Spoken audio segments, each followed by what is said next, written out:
Fala galera, muito bom dia, sejam bem-vindos ao 26º, chegamos aí na metade da temporada e nesse 26º episódio eu vou continuar falando sobre os problemas, 5 disfunções ou 5 desafios dos times. Eu comecei na segunda-feira e ficou um episódio muito grande, então eu preferi dividir em 2 etapas para a gente continuar falando. E só para relembrar, no episódio anterior eu falei sobre a falta de confiança, como isso impactava o time, aí falando sobre estabelecer vulnerabilidades, construir relacionamentos pessoais, promover a transparência, encorajar a partilha de informações, realizar atividades de construção de time, de team build. Falei sobre o problema do medo de conflito, onde a Catherine traz aí a estratégia de estabelecer normas, de incentivar o confronto construtivo, criar um ambiente seguro, utilizar técnicas de mediação e estimular a diversidade de pensamento. E hoje eu vou continuar falando sobre os próximos problemas, a falta de comprometimento. Então, com medo do conflito, vocês vão ver que está tudo muito relacionado, Com medo do conflito, a equipe ela não chega a um consenso nas suas decisões. Os membros eles acabam se sentindo aí desencorajados a dar suas opiniões, a levar os compromissos à frente ou a levar compromissos que sejam fracos, com falta de engajamento. Então, isso acaba fazendo com que o time desses líderes não esteja comprometido com a visão geral. E essa visão geral ela é importante para gerar um senso de propósito e um senso de resultado. Quando os membros da equipe eles não estão comprometidos com uma decisão tomada, a execução daquelas tarefas ou o alcance daqueles objetivos ele é muito ruim, ele é muito raso. E para resolver isso, ela também trouxe algumas estratégias que eu vou compartilhar aqui com vocês. A primeira delas é estabelecer metas e objetivos claros. Ela garante que todos os membros da equipe tenham ali uma compreensão clara dos objetivos daquela equipe e das metas que precisam ser alcançadas. Ela facilita as discussões, ela define as expectativas para garantir que todo mundo esteja alinhado com aquele resultado. E aqui, quando a gente fala de metas e objetivos, é importante lembrar da comunicação assertiva e da definição de metas. É muito importante que seja um modelo de metas claro, por exemplo, um modelo SMART, ou seja, específico, mensurável, alcançável, relevante e temporal. Como segunda estratégia, ela cria um ambiente de participação, então ela encoraja que todos participem de forma ativa, todos os membros da equipe, tanto nas discussões quanto na tomada de decisão. Ela valoriza as contribuições individuais para conseguir ali um consenso em relação às decisões importantes. E veja que eu estou falando consenso, não é unanimidade, não precisa todo mundo estar de acordo, mas se a maioria estiver, mostra que aquele caminho é um caminho positivo. E dessa forma ela acaba promovendo o senso de pertencimento e de compromisso de cada um na tomada de decisão. Então eles não estão ali só para receber ordens, eles estão ali para participar da tomada de decisão. E isso, gente, é muito importante dentro de um time. Eu posso dizer que fez toda a diferença nos times que eu trabalhei até hoje. A terceira estratégia é a definição de responsabilidades individuais. E aí, para garantir o comprometimento, ela também se assegura que cada membro daquela equipe tenha a responsabilidade clara, individual, específica, dentro do projeto ou da tarefa que ela está realizando. Ela estabelece as expectativas, o papel de cada um, ela define como é que aquilo vai ser acompanhado, com indicadores de desempenho, como é que aquilo vai ser acompanhado em termos de progresso, de resultados alcançados. Olha como as coisas são bem alinhadas, Primeiro a visão da empresa, depois a estratégia, as metas e os objetivos do time, as metas e os objetivos individuais, as tarefas e tudo isso aí, vamos dizer, horizontalizado com KPIs, com OKRs que podem ser acompanhados.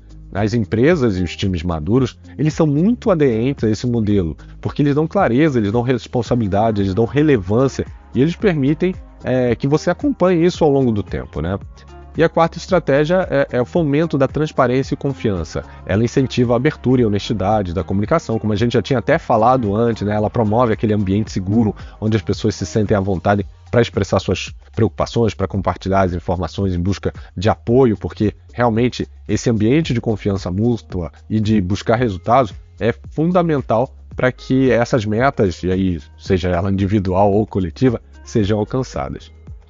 O quarto problema que ela enfrenta é evitar responsabilidades. Como resultado dessa falta de comprometimento, os membros da equipe eles não se responsabilizam pelas suas ações e pelos seus resultados. Eles sempre estão ali apontando dedos e evitando assumir responsabilidade por qualquer falha que aconteça.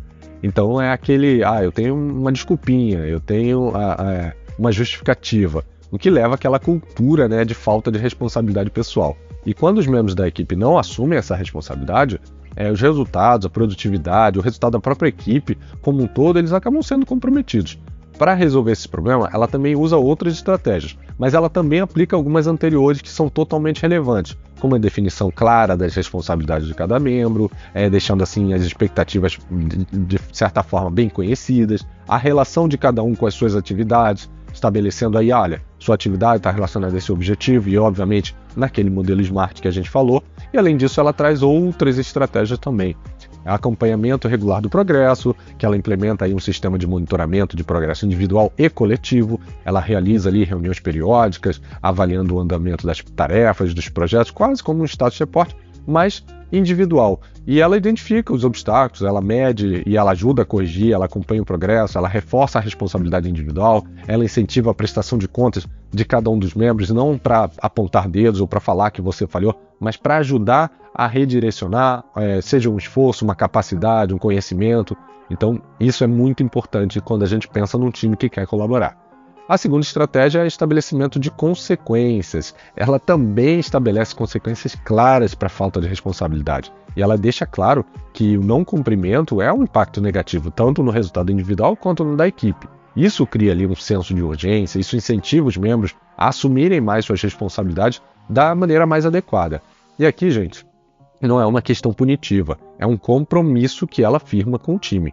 Mas isso cabe em um episódio inteiro, eu falaria sobre isso de forma bem longa. O importante é só deixar claro que para o time, né, que consequência não é punição. Eu mesmo já tive um caso assim com o Gabriel, que é meu filho, que ele pediu para estudar sozinho, o que eu achei ótimo, vocês devem ter ouvido até aí em um episódio anterior. Mas o nosso acordo foi que se ele não tivesse notas boas, ele ficaria sem um tablet durante o período de recuperação, né? E ele não foi bem. E ele não foi bem em uma única matéria. Ah, Bruno, que maldade. Pô, foi só uma. Não, gente. Aqui é como você está formando a mentalidade de uma criança que vai seguir quando ela se tornar um adulto. Se você entende que o não cumprimento de um acordo não gera consequências, se essa criança entende isso, quando ela estiver trabalhando, isso vai ser algo normal para ela. E não só no trabalho, no relacionamento dela, em tudo. Então presta bem atenção com as mensagens que talvez vocês estejam dando aos seus filhos, porque a quebra de um acordo pode trazer consequências futuras muito ruins. A terceira estratégia que ela tem para esse ponto é o fomento de confiança e apoio mútuo. Com o trabalho de criar um ambiente de confiança, ela faz com que os membros se sintam à vontade para pedir ajuda, para compartilhar as dificuldades, para reconhecer os erros, e aí ela consegue incentivar essa colaboração e a troca de conhecimento, a troca de atividades, o senso de responsabilidade coletiva. E a quarta estratégia é reconhecimento e recompensa. Do mesmo jeito que a gente está ali olhando quando as coisas fogem do caminho que elas deveriam estar seguindo, ela também valoriza e reconhece publicamente aí os membros da equipe que assumem as responsabilidades, que alcançam os resultados positivos, ela celebra as conquistas individuais e coletivas, ela incentiva esse ambiente onde a responsabilidade ela é valorizada e recompensada. E, obviamente, isso faz o quê? Faz com que as pessoas olhem aqueles comportamentos que trazem resultados positivos e queiram seguir. E aí, trazendo o último problema que ela tratou, é a desatenção aos resultados do grupo. Inicialmente, essa equipe é focada nos seus resultados individuais. Então, ao invés de se concentrar no resultado do grupo, cada pessoa, né, cada diretoria dessa, ela coloca suas principais metas e interesses pessoais à frente do sucesso coletivo, prejudicando aí a colaboração e, obviamente, prejudicando o resultado, né? E para tratar esse problema, a Catherine ela traz aí algumas estratégias, por exemplo, definição de objetivos compartilhados. Isso é muito comum nas empresas. Elas têm os objetivos claros e elas cruzam esses objetivos, elas entendem o que precisa ser compartilhado para que todas as equipes estejam engajadas, né? Alinhando ali com uma visão comum, com um senso de propósito compartilhado. A segunda estratégia é monitorar regularmente o desempenho. Então, como ela já estava fazendo o acompanhamento individual, ela vai subindo isso, ela vai montando ali os indicadores de desempenho, os indicadores chaves, né, os KPIs, e ela vai medindo esse progresso e vai ajustando. Ela realiza aí reuniões periódicas, ela identifica os desvios, ela toma as ações corretivas quando é necessário, ou ela ou o próprio time, né? E esse monitoramento ele ajuda a manter a atenção dos membros nos resultados do grupo, buscando aí o que a gente chama no Kaizen, né, da melhoria contínua, né? A terceira estratégia é a revisão e ajuste da própria estratégia. Então, assim, ela lidera uma equipe e então essa equipe contribuindo e trazendo essa visão, esses indicadores, ela consegue identificar o que está dando certo e eventualmente o que não está dando certo dentro das ações que foram montadas.